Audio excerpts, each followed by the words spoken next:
Bonjour Alexandre de Galzin, ou plutôt bonsoir. Bon, en fait non, bonjour, enfin je ne sais plus. Quand je vous ai vu arriver ce matin, je me suis dit que la seule chose qui dépassait votre magnificence, c'était peut-être votre indignation.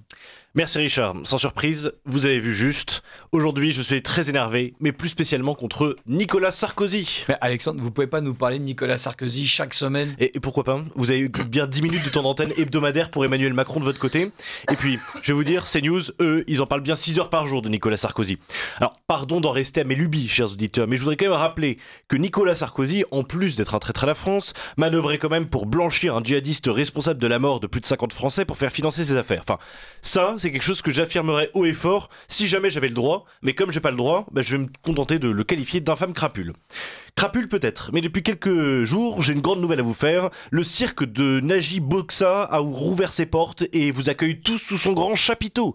Le cirque e-park manquait de clowns, mais j'en ai deux qui pourraient très bien faire l'affaire. Est-ce que, chers auditeurs, vous vous souvenez de la prison laxiste, de ces prisons qui sont en fait des parcs d'attractions, du fait que la vie est belle là-bas et qui envoyait quelqu'un pendant 10 ans? C'est rien du tout? Bon, et ça, vous l'oubliez totalement et à la place, vous écoutez Georges Fenech. La prison est à la fois un milieu sécurisé et à la fois un endroit où il peut se passer des choses imprévues. Même des prises d'otages, des hélicoptères. On a tout vu dans les prisons, hein. Des évasions avec des assassinats de surveillants pénitentiaires. Donc Nicolas Sarkozy est particulièrement exposé dans une prison, c'est évident. On a déjà entendu cette nuit, il y a des vidéos qui circulent, son nom qui est crié dans la détention. Enfin, c'est terrible hein, pour l'homme, hein. Je pense au plan humain, hein, parce qu'il y a beaucoup de bruit dans une prison, vous le savez. Pardonnez-moi Richard, mais ça me fout le bourdon tout ça. Imaginez Nicolas Sarkozy mal dormir à cause du bruit de la prison. Non vraiment, ça me rend chagrin. Il est tout seul comme ça, sans Carla, sans Giulia, sans Louis. Et vous savez ce que c'est le pire? Il a plus personne à qui mentir maintenant. Alexandre, sincèrement, vous croyez pas qu'il y a un peu plus grave dans la vie? Oui, vous m'avez percé à jour. Je n'ai aucune compassion pour le traître en chef. Alors malheureusement, j'imagine que certains auditeurs me le reprocheront. Excusez-moi, je réserve ma pitié aux 54 Français morts dans l'attentat du vol UTA 772 tué par Abdallah Senoussi, beau-frère de Kadhafi à qui Nicolas Sarkozy voulait refaire une réputation. Mais rassurez-vous, chers auditeurs, Georges Fenech n'est pas le seul à faire la serpillière sarkozyste. Le communicant Jules Torres s'en charge aussi très bien, on l'écoute aussi. Takidji, on est au courant! Rends les milliards de dollars! Appelle Sarko. Attends, on va le réveiller, frère. Pas Sarkozy, hein! Ouais, Nicolas! Jules Torres.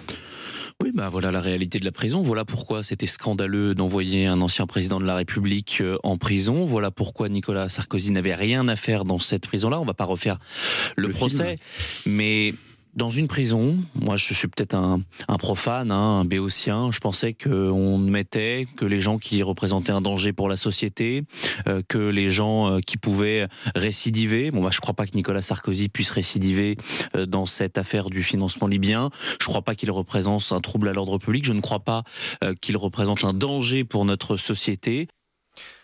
Alors voilà, on est carrément à un point où le deux poids deux mesures ne suffit plus. Non, il faut totalement changer d'idée politique pour réussir à bien défendre Nicolas Sarkozy. Maintenant, sachez que la prison, c'est un enfer sur terre. Mais seulement pour Nicolas Sarkozy. Et puis sachez aussi que la justice, évidemment, ne sert qu'à protéger la société, absolument pas à sanctionner le coupable et à venger les victimes. Non, ça c'est une vieille idée de droite.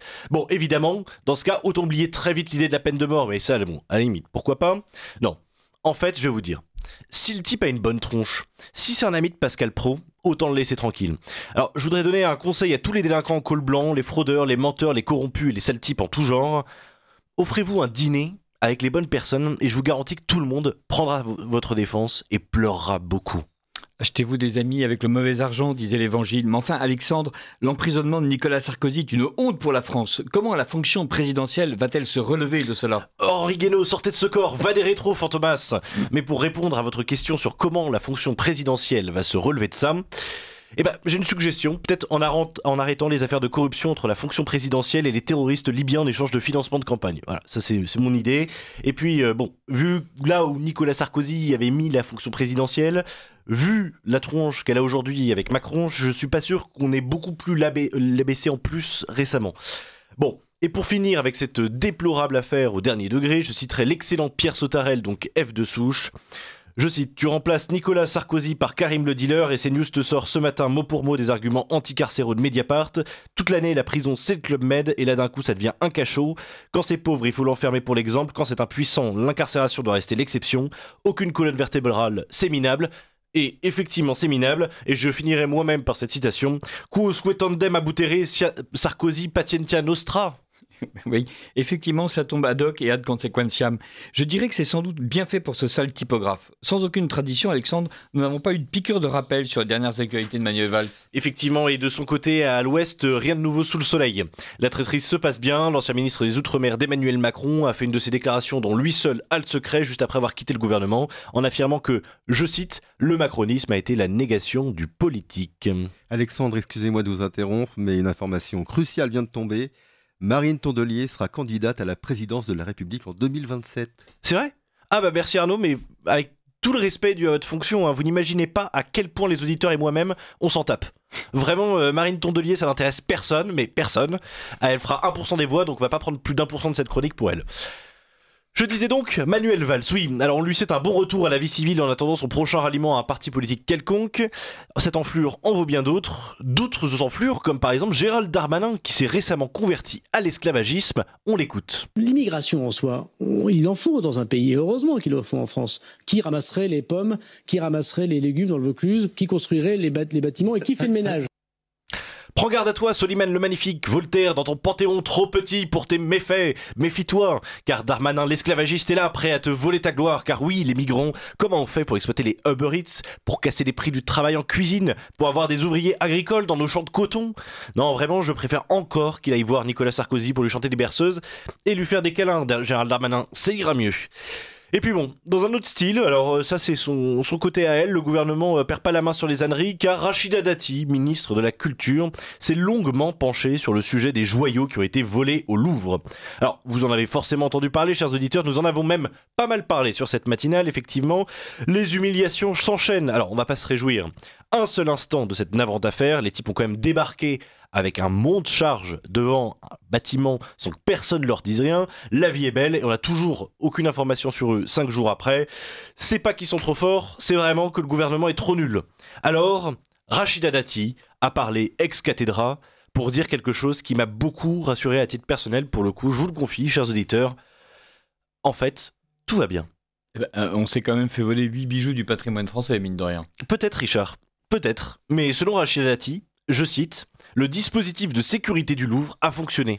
Mais il a fonctionné, c'est-à-dire que les bijoux n'ont pas été volés en fait. Évidemment que si, mais ça n'enlève rien au fait que le dispositif de sécurité ait fonctionné. Alors j'avoue ne pas exactement comprendre, Alexandre. Si le dispositif de sécurité avait fonctionné, sans doute on aurait toujours les bijoux. Pas forcément. Ça se trouve, le dispositif de sécurité du Louvre, ça avait rien à voir avec les bijoux. En fait, ma théorie, c'est que le dispositif de sécurité du Louvre, ça servait à empêcher qu'on ne vole le Louvre, mais pas ce qu'il y a à l'intérieur. En fait, j'en sais rien, on comprend rien, ça doit être de la sécurité quantique. C'est le dispositif de Schrödinger, si vous voulez. Tant qu'on ne sait pas ce qu'il devait protéger, on ne sait pas s'il fonctionne ou pas. De toute façon, je vais vous dire, tout ce sujet-là des bijoux et tout ça, patrimoine français, c'est pas la priorité. Non, la priorité, c'est avant tout de placer une grenouille gonflable géante sur la place Vendôme. Alors, je suis vraiment habitué à ce que vos chroniques n'aient pas énormément de sens et de logique, mais alors là, ça devient carrément épileptique. Hein. Au contraire, je ne fais rien d'autre que du journalisme de terrain, Richard. Chers auditeurs, je sais que certains d'entre vous, une part d'entre vous est parisienne. Bon, si c'est le cas, allez donc faire un tour sur la place Vendôme à Paris, et vous aurez l'agréable surprise de voir une grenouille gonflable d'une bonne dizaine de mètres de haut à 4 pattes. Non, je ne fabule pas, il s'agit en fait de l'œuvre magistrale d'Alex da Corte, un artiste nul. Je vous lis quand même un bout de la description pour le plaisir. Je cite ce qui est écrit sur le site. Oscillant entre humour et mélancolie, l'œuvre incarne l'intérêt de l'artiste pour la manière dont les icônes culturelles absorbent et révèlent nos angoisses collectives. Wow. Alors je vais vous dire, ouais, pas mal hein. Mais je vais vous dire, je pense qu'en plus c'est vrai, la description. Parce que mon angoisse c'était précisément qu'une grenouille gonflable géante soit un jour exposée sur la place Vendôme sous un vague prétexte d'art contemporain. C'est réussi. C'est en voyant ce genre de grenouille qu'on regrette la disparition du crapouillot. Je ne doute pas que la rainette de Paris, Madame Dati, ne l'escamote en catimini. Cela dit, vous n'avez pas d'autres sujets plus importants par hasard à évoquer ? Quelles sont les nouvelles lois nulles de la semaine par exemple ? Alors, si j'étais vulgaire, je dirais qu'au vu des mesures de la semaine, le gouvernement se prépare à nous emmerder. Mais comme je suis pas vulgaire, je vais pas le dire. On s'occupe désormais des vrais sujets donc. Chers auditeurs, j'espère que vous n'êtes pas marins-pêcheurs car les ostréiculteurs œuvrant sur un bateau de moins de 12 mètres devront eux aussi avoir des toilettes et un lavabo à bord. Haha, vous n'y attendez pas à celle-là, hein. Et pourtant, c'est bien vrai. L'État pieuvre, le Léviathan, s'attaque aux barges de pêche à l'huître. Cela étant, si jamais, comme n'importe quelle personne sensée, vous vous dites qu'on ne peut pas installer de toilettes sur un rafio de 10 mètres de long, sachez que l'État a prévu une dérogation à ces nouvelles mesures. Oui, des pratiques religieuses et sociales différentes et distinctes, donc ce qui veut absolument rien dire a priori, pourront permettre de demander une exemption. Voilà, alors si vous m'entendez, chers ostréiculteurs, je vous conseille de vous convertir à la constipation, ça devrait vous éviter bien du souci. J'avoue avoir un peu de mal à voir le fondement de cette mesure, Alexandre. Remettons-nous en selle pour conclure. Un dernier mot ? Oui, chers éditeurs, je voudrais vous rappeler que le dernier livre de Richard de Sès, Parisien en exil, est toujours disponible pour seulement 32,90 € aux éditions de la Mouette de Minerve, alors n'hésitez pas à vous le procurer. C'est 11,50 €, espèce de sale perfide. Merci beaucoup, Alexandre de Galzin. Et hélas, à très bientôt sur Radio Courtoisie.